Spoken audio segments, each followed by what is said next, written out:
Assalamualaikum warahmatullahi wabarakatuh. Perkenalkan nama saya Fitriani, saya dari kelas 11 PPLG 3.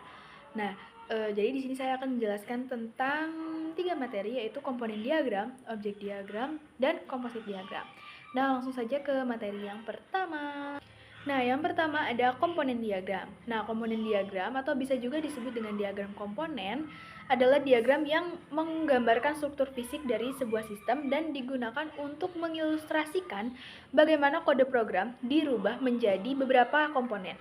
Dan mendeskripsikan hubungan antar komponen, diagram komponen memberikan gambaran tingkat tinggi dan sederhana dari sebuah sistem. Nah, adapun manfaat komponen diagram yaitu membayangkan struktur fisik sistem, yaitu diagram komponen memungkinkan Anda untuk memvisualisasikan bagaimana komponen-komponen sistem berhubungan satu sama lain secara fisik.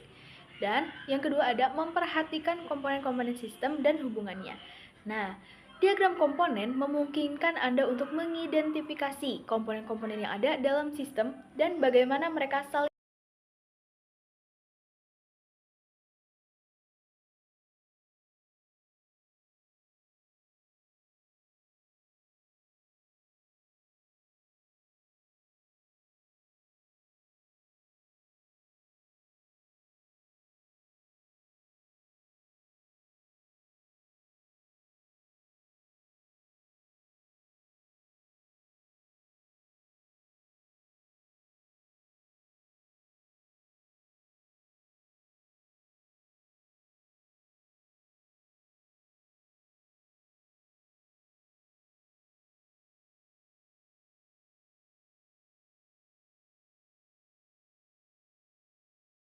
Yang ketiga ada interface, yaitu simbol yang menunjukkan masukan atau materi yang diterima atau disediakan oleh suatu komponen. Biasanya digambarkan dengan catatan tekstual atau simbol. Yang keempat ada port, yaitu simbol untuk menentukan titik interaksi terpisah antara komponen dengan lingkungannya. Biasanya digambarkan dengan kotak kecil yang ada di tepi komponen. Lalu ada package. Package itu adalah simbol untuk mengelompokkan beberapa elemen sistem ke dalam satu file untuk mempermudah pengelolaan sistem besar dengan banyak komponen. Nah, biasanya digambarkan sebagai kotak dengan tab kecil di bagian atas seperti folder. Nah, lalu ada notes atau catatan, yaitu simbol yang memungkinkan pengembang untuk membubuhkan meta-analisis pada komponen diagram. Biasanya digambarkan sebagai persegi panjang dengan sudut melengkung di atas kanan. Lalu yang terakhir ada dependensi.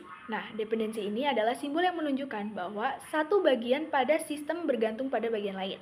Nah, biasanya digambarkan dengan garis putus-putus yang menghubungkan satu komponen ke komponen lain. Nah, selanjutnya ada objek diagram. Objek diagram adalah sebuah rancangan sistem yang digunakan untuk menggambarkan nama objek atribut maupun metode yang digunakan. Objek diagram merupakan gambaran dari berbagai objek yang ada di dalam sistem dalam satu waktu. Diagram tersebut juga dinamakan sebagai diagram perintah. Kenapa? Karena diagram tersebut memiliki perintah-perintah yang lebih ditonjolkan dibandingkan dengan kelasnya.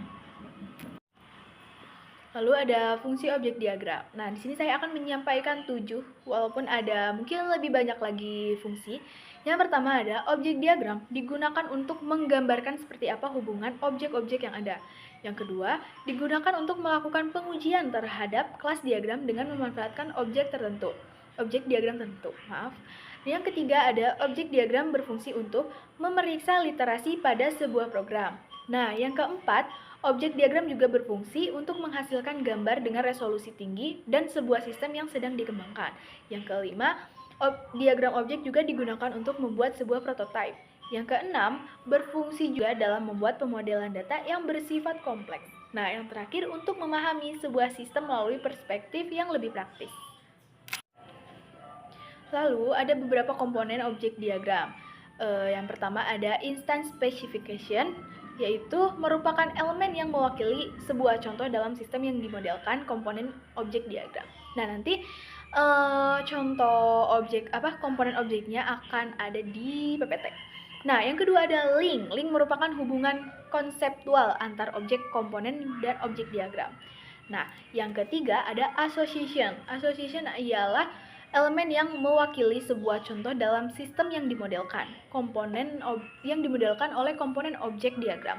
Nah, yang keempat ada port. Seperti yang tadi saya jelaskan, port merupakan titik interaksi antara komponen serta lingkungan komponen objek diagram. Nah, yang kelima ada generalization.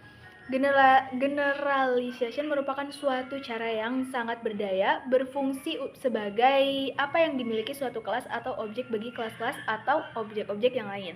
Nah, yang keenam ada dependensi. Dependensi juga merupakan relasi yang menunjukkan bahwa perubahan pada salah satu elemen memberi pengaruh pada elemen lain. Nah, langsung saja kita ke materi yang terakhir, yaitu composite diagram. Composite diagram adalah jenis diagram Unified Modeling Language yang digunakan untuk memodelkan struktur dan hubungan antara komponen-komponen dalam sebuah sistem. Nah, diagram ini memperlihatkan struktur internal dari sebuah komponen dan bagaimana komponen tersebut berinteraksi dengan komponen lainnya.